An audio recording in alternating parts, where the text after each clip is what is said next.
Hey there, this is Alex Soth in my studio in St. Paul, Minnesota.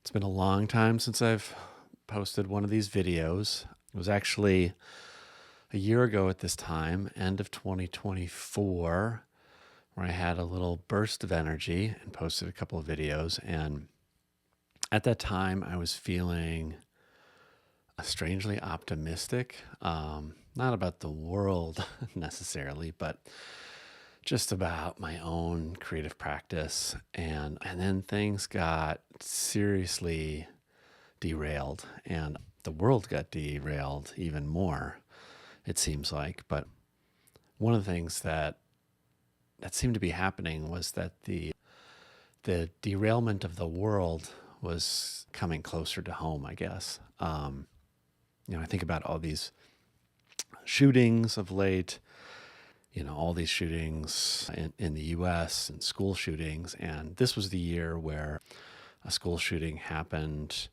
at the school where my kids went when they were younger. And so you just feel things differently when it comes that close. Also, every year we lose some great photographers, but this was the year where the loss was much more personal with Martin Parr. And consequently, I can't, I haven't sort of processed everything. The other day, we had a Magnum Zoom meeting, a larger one, and, I just kept expecting him to be on the screen at some point. And so I'm thinking about all that and thinking about this year. And I don't, one of the reasons, the hesitations always for making these videos, I get self-conscious about it because I don't know what I'm going to say. And then I always feel like I should know what I'm going to say, and I don't. But nonetheless, people, it's free, right? So, so enjoy it if you wish. What I wanted to talk about in that sort of year-end sort of way was kind of these. Well, I wanted to start with the framework of these top 10 lists, year-end lists, best of lists, and so this year I'm not doing one. I haven't, for a couple of years. That said, I think they're great because they promote the medium and promote other artists. And that's something that Martin Parr was so great at. He promoted, under-acknowledged artists, young artists, and in my own case, he really helped me early on in my career, as he did with countless other emerging photographers. I'm actually I would not be in Magnum without him. Magnum is sort of this complicated process getting in. Basically anyone can apply, but you apply to the office which you would be connected to. So in my particular case, this would be the New York office. And then that office does a vote to see if they'll take you to the larger meeting to be voted on. And I applied to the New York office back in 2004, and the New York office voted against me. Basically, they voted not to take me to the general meeting. And at the time of the general meeting, Martin Parr raised his hand. He said, "I thought you guys were bringing forth this Alex Soth guy," and they hemmed and hawed, and then I don't know, I wasn't there, but then they decided to look at my work, and I squeaked in. So I owe a lot to Martin. And Martin famously squeaked into Magnum. He was a hugely controversial figure when he applied. And, there was his work was viewed as not documentary in some ways. And this brash color and photographing things that aren't, real Magnum subjects. And my belief is that when you look at the breadth of Martin's work, he is the single most sort of documentary photographer in Magnum. I mean, he documented the world probably more as it is than most of the photographers, I'd say. He was about going out into the world.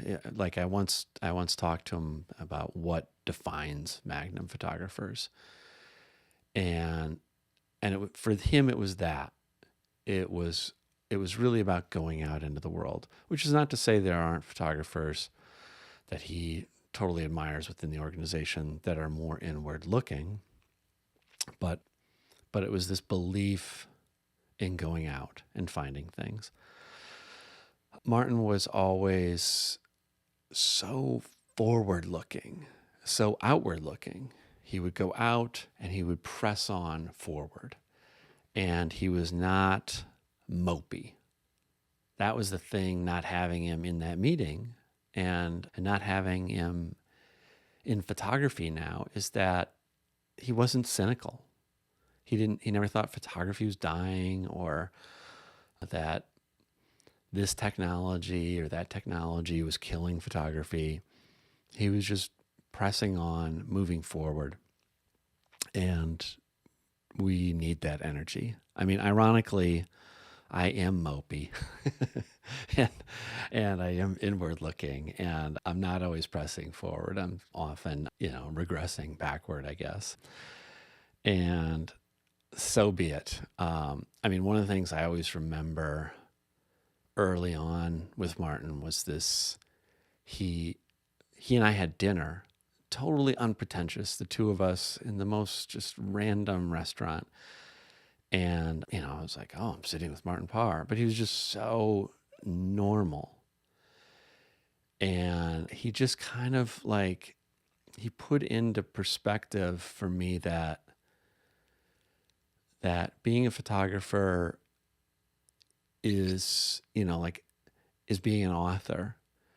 And being an author means having your own voice, which means not trying to put on some other voice, being authentically yourself. I mean, he was so authentically himself. That's the thing.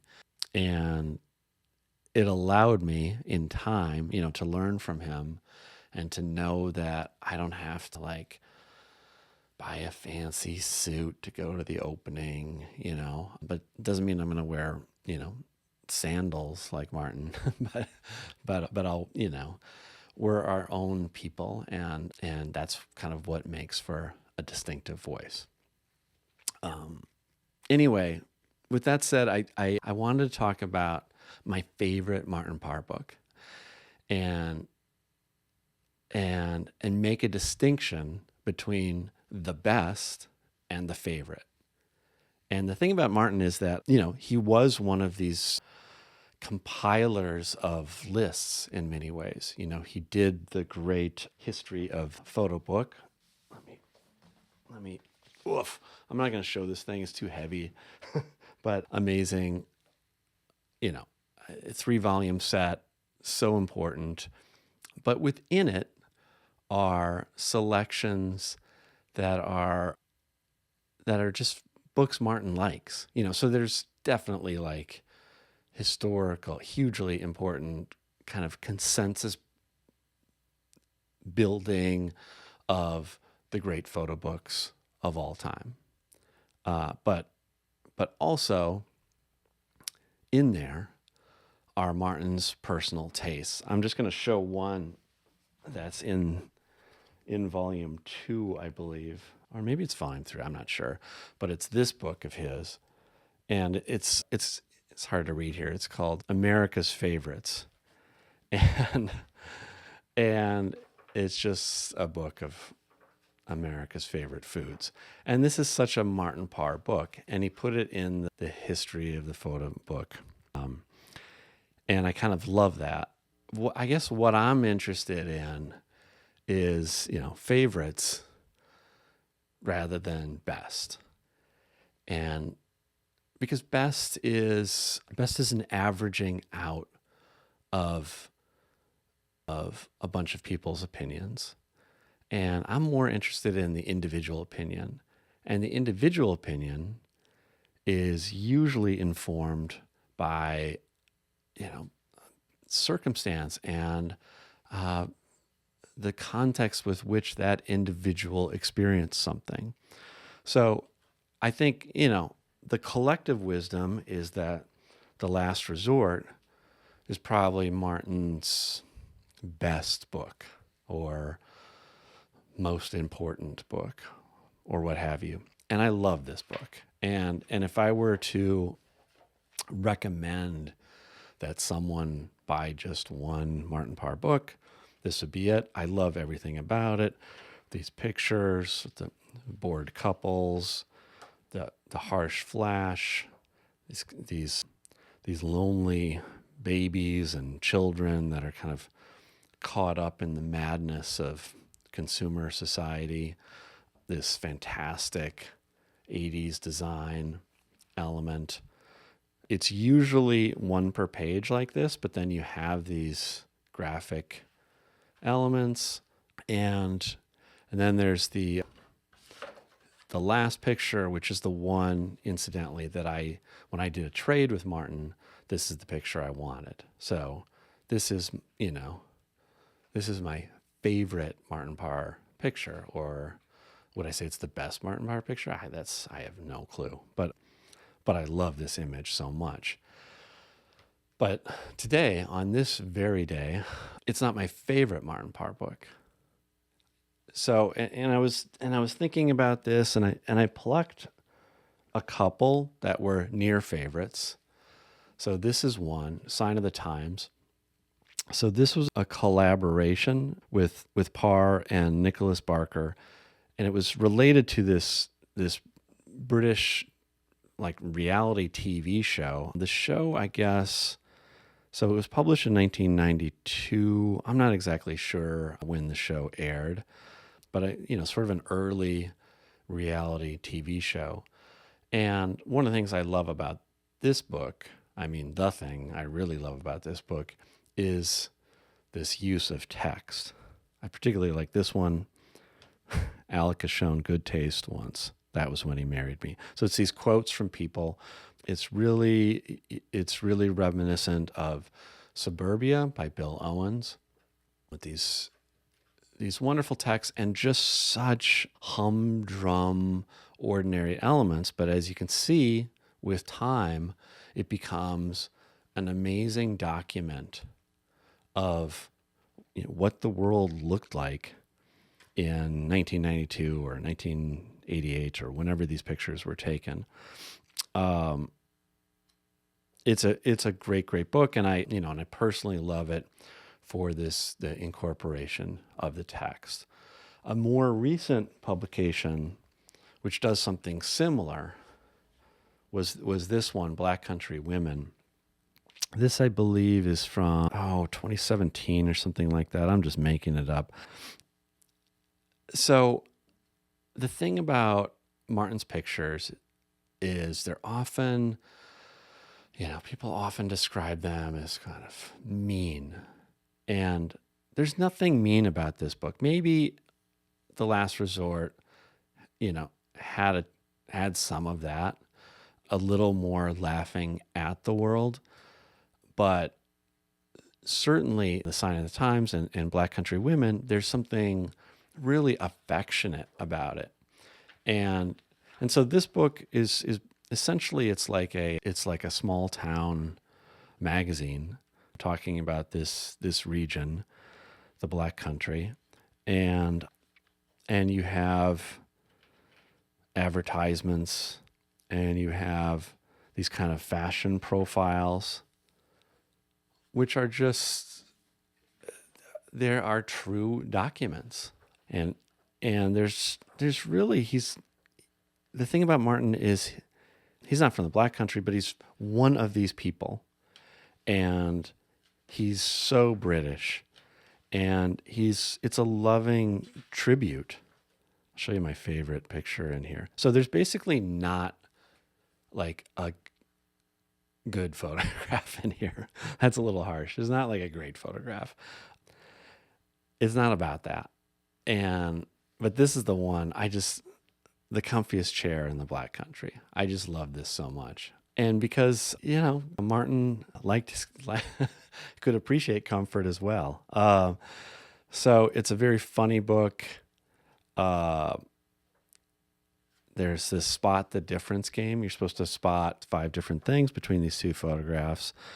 I spotted a missing leg here. Strangely, the woman, you don't see her leg in either one, but there's the missing leg on the dog. There's a missing button here. There was something different about, oh yeah, this is like, there's 2 lines here. There's 1 line here. I could do 4, but I couldn't find the 5th. Oh yeah, there's 1 over here. This comes back. Sorry, I shouldn't be doing this in a video, but it's basically just fun to look at, funny, but totally affectionate. Dumb wordplay.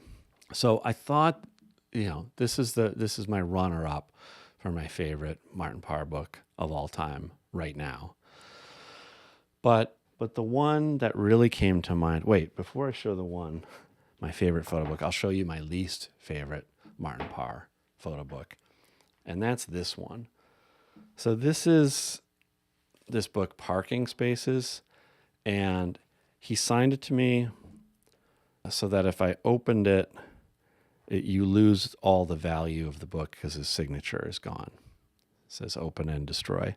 And it's on this kind of this white material that's going to get very dirty. Interestingly, like there's a tear in mine, and so it's already started to get dirty. And the thing about this is that Martin, as we all know, his history of the photo book raised the value tremendously on those photo books that he deemed important, but all ships lifted with that, and all photo book prices went up. But there was this kind of collector craze, and people coveted things and for their signature and for their pristine value, and he's playing with that here, which is funny, but it's also like, in the end, not what I care about with photo books. And some of that has died down of late. I mean, quite a bit, I think, which is great. And interestingly, also the kind of top 10 lists have died down, which is both good and bad, I think, because there's so many great books out there which need exposure. Anyway, time for the drum roll. My favorite Martin Parr photo book of all time is this one. It's this little tiny book. It's just called One Day. It was done in a series of books. There was a box set of these with different photographers, and it just shows one day in the life of Martin Parr. And I'm going to take you through it. So it says Bristol, England, June 21st, 2010. And here's Martin shaving and teeth cleaning at 6:12 a.m. It says, "This was a very pleasant day for me because I was home, going nowhere at all. With so much travel in my life, I crave for days like this. And as a bonus, it was Susie's birthday too. I decided to photograph the small rituals of my daily life." And so kind of like Black Country Women, these pictures, they're not meant to be great pictures. This is showing the dog Ruby, a Patterdale Terrier. And this is my favorite picture in the book, and I'll tell you why. So it's 6:16 a.m. The kettle goes off for the first cup of tea. Rinse out the teapot. So I stayed at Martin's house a couple times, and one time when I was there, it was morning. He asked me if I wanted tea. I said no, I'd like coffee. And I had iced coffee, as I always do. And he chastised me for not having had water before I had coffee. And I think about this every single morning ever since. Every morning I get up, I make coffee, and while I don't verbalize it, I'm reminded of Martin's admonition, and I have a cup of water first. I guess it's better for the system. You're dehydrated in sleep or something like that. But it's Martin's practical side coming through. And I was thinking about, like, if I was going to, if I were to speak about Martin and tell one anecdote, it would be this anecdote, because it's so practical. It's so practical. And it was so Martin somehow. And it's just like a part of my life. And he's a part of my life. So I think we all, all of us who are photographers have this feeling walking through the world of seeing Martin Parr pictures everywhere we go.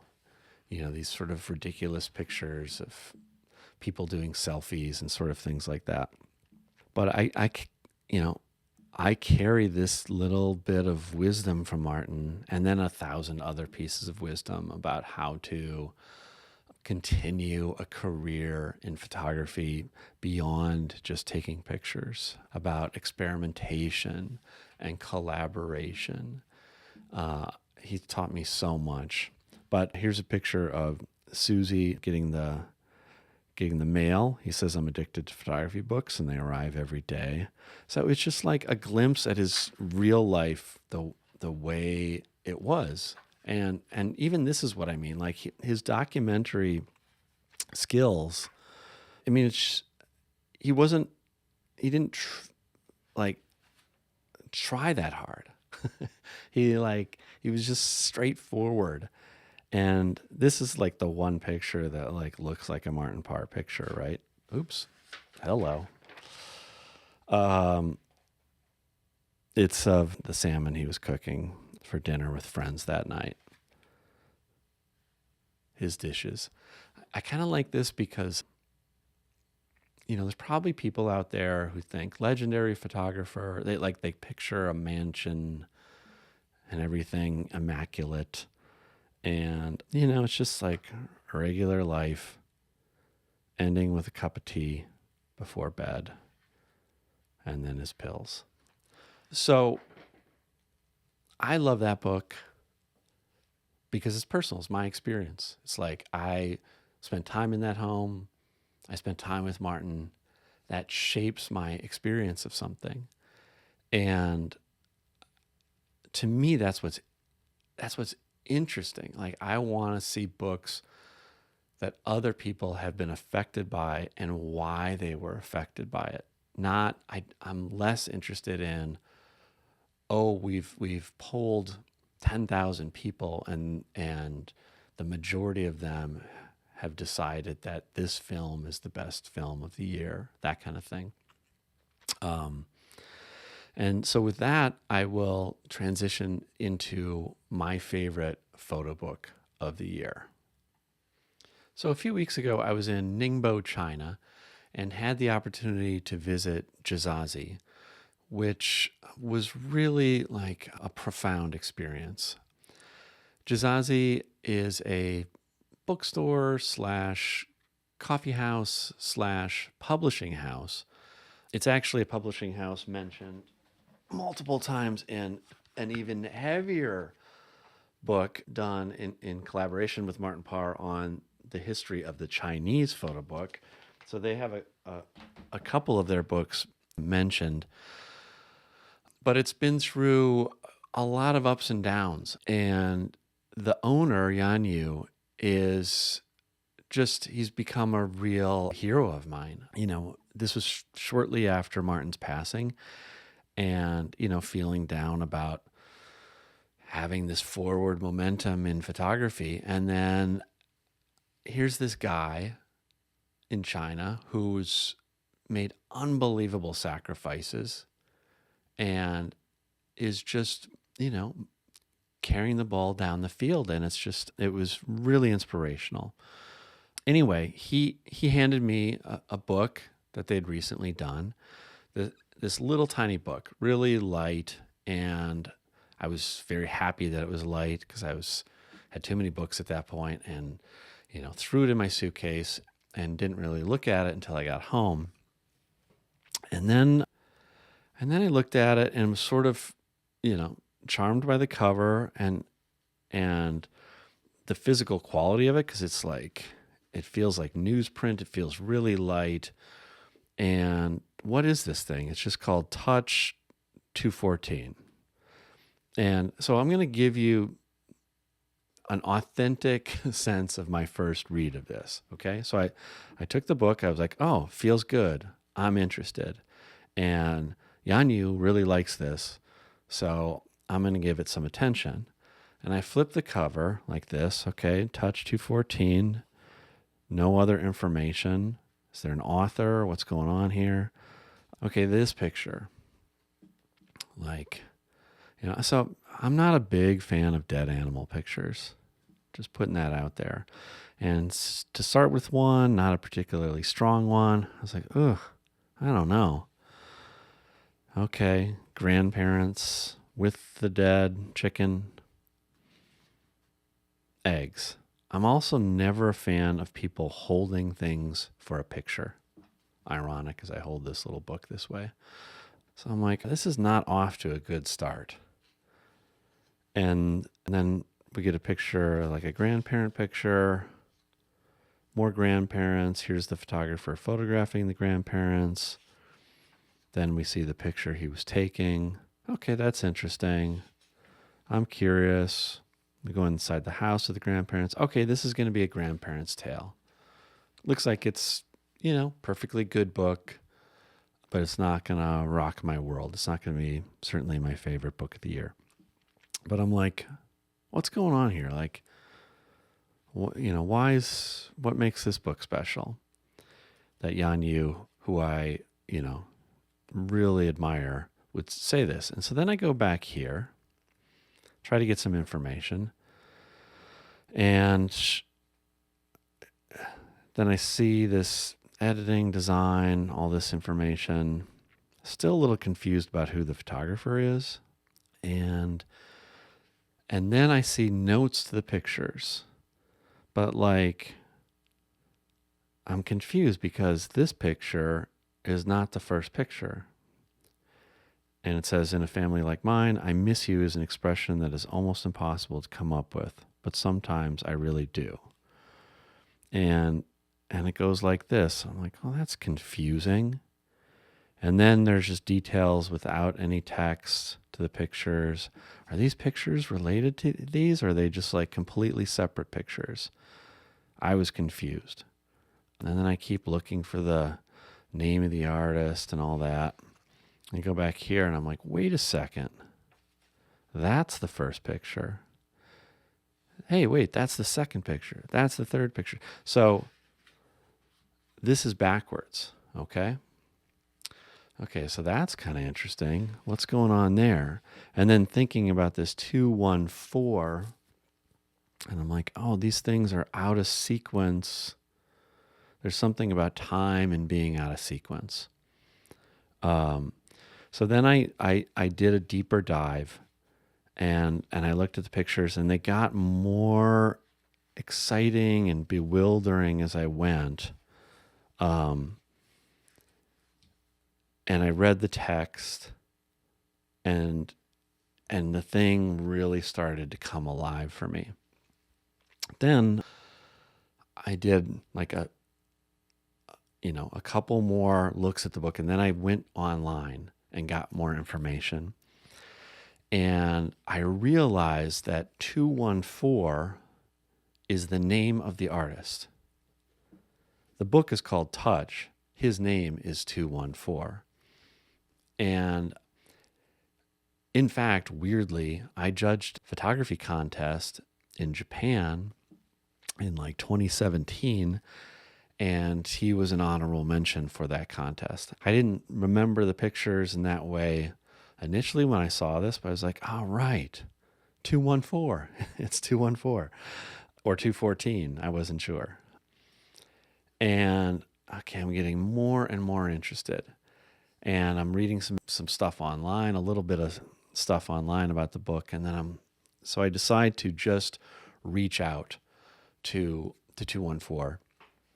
And I asked him about his name, and then he wrote me a bit about his book itself. And what I thought I would do is try to flip through the book while simultaneously reading what he wrote me. Now, it's a little tricky because I have to read the screen while I'm doing this. I'm going to do my best. And then the thing is that he doesn't speak very good English, so he used AI. So you have to keep that in mind as I read his text. But he writes about his name. It's very simple. It's my birthday. I was born on February 14th, 1990. I don't like my real name because it will make me nervous and afraid. When I was a child, when someone called my real name, it meant that I must have done something wrong and needed to be punished. Okay, and then he writes this about the book itself. Now, before I start, just note that there's a white page here, right? And another one here. Okay, he says, I have some things about this book that I'd like to share with you. It all started about 12 years ago. I simply like the meaning and even the sound of the word touch. I think the meaning of the word touch is truly beautiful. I can't even find a Chinese word that carries the same feeling to replace it. So this book doesn't have a Chinese title. Anyway, I created a new folder on my computer and renamed it Touch. Over the years, every time I took a photo that matched the feeling this word gave me, I would toss it into that folder. It wasn't until much later, when I revisited the photos inside, that I realized I had unknowingly captured so many moments about family. In the beginning, I never imagined that I would create something centered around my family. It was only while looking back through these photos that it dawned on me. I realized that I don't need to set a clear theme or goal from the start, telling myself what kind of photos I should take. Instead, I should follow my interest and photograph what I want. The so-called theme will naturally emerge over time. In fact, I think you understand well that even if you set a specific goal at the beginning, artistic creation often shifts in other directions along the way. This book is my first time editing a photography book entirely on my own. To be honest, I haven't seen many photography books. They were always too expensive for me. For a long time, I didn't even know how to arrange my photos. But fortunately, I love watching movies, so I tried editing this book using the approach of making a film. You'll notice there's a blank spread in the middle. It represents my mind going blank at that moment, that instant of hesitation and struggle, wondering whether I should take such a photo or not. Later, I added a completely blank spread. It marks the moment when the book enters a magical time of photography. In an ancient Chinese legend, the deceased are said to return as a creature on the day of their funeral to visit their family. So in the later editing, I let my grandmother become a moth, appearing at the scene on the day of the funeral. After the funeral, I took a photo of the mourning hall, and I also showed pictures of my grandma to my family on the TV. According to a typical film storyline, Grandma's part should have ended there, but I added more photos of her afterward. That's because I believe that when someone passes away, they don't just disappear. They often return to our lives in different ways. This is something I deeply value in this book. Photography has the power to help us create new memories, even of someone who is no longer with us. From the increasing number of birthday candles, you can tell that the first part of the book is arranged in chronological order. At the end, however, I reverse the sequence of the captions, placing them in counter-chronological order. I believe time has a way of gliding all photographs. I hope these background details don't ruin your first impression of the book. All the text above was translated by an AI. If anything sounded confusing or off, just let me know and we can figure it out together. I'd really love to know, how does this book make you feel? Okay, so those are his beautiful words. When I looked at this book, oh, look at that. Um, when I looked at this book, as I said, it first confused me. The first feeling was confusion. And I should say that almost all of my favorite photo books have some element of confusion in my response initially. There's some reason I want to look harder at them. One of the things that I did in one of those early passes, is I was looking then for which pictures these were. And these were all dog birthday pictures. And it does become clear that we are moving sequentially in time. There are other birthday pictures. There's somewhere back here, there's the grandparents' birthday, and the cake has a lot of a high number on it. But we're moving through time, and then when I realized that he's opening it up to this backwards movement through time, it became exciting because it was like shifting memories.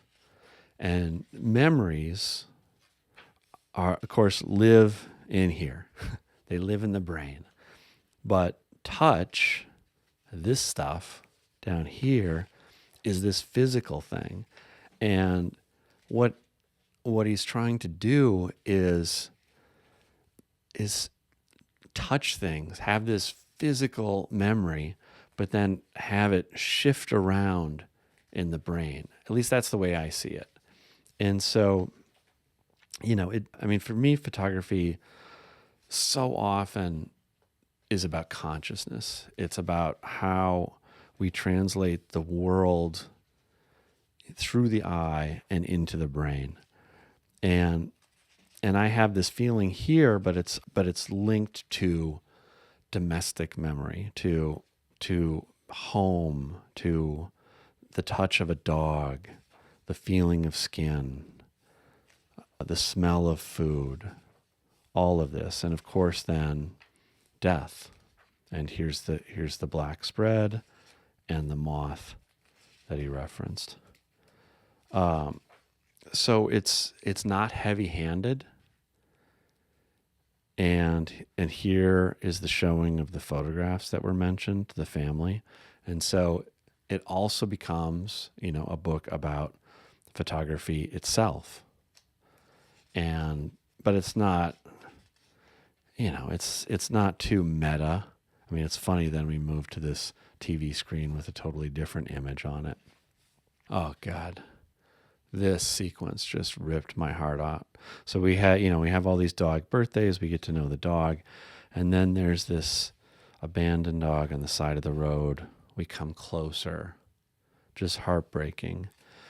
And then 214 follows it into its sad little home. What a crushing sequence. And then it's like he wants to touch the dog, but you'd be afraid to be bitten. And then we get the touching of the horse on the next page. So for me, the book is, to answer 214, it's a book of physical sensation, touch, processed through photographs, memory in the brain. So and this is a great moment. So we have Grandma looking at a book with her photograph, and then we see the photograph itself. And so it's the way all these images and physical sensations are shifting around in our experience of the world. And I just think it's such a light little book, but it does all the things I want it to do, and it opens up a world for me. So it's really a treasure, but it's also linked to my experience in China. I really recommend looking into the world of Jizazi. I'm probably pronouncing it horribly wrong. I know it means fake magazine, but in this time of the digital realm, to see a place that is a gathering place for physical objects and to drink tea and to look at books and to talk to each other hugely inspiring. Martin probably has been there, but it carried on his spirit. And so with that, I'm going to say Happy New Year, and we'll see what happens in 2026. I've decided not to get optimistic, but I hope to see you down the road. Thanks so much.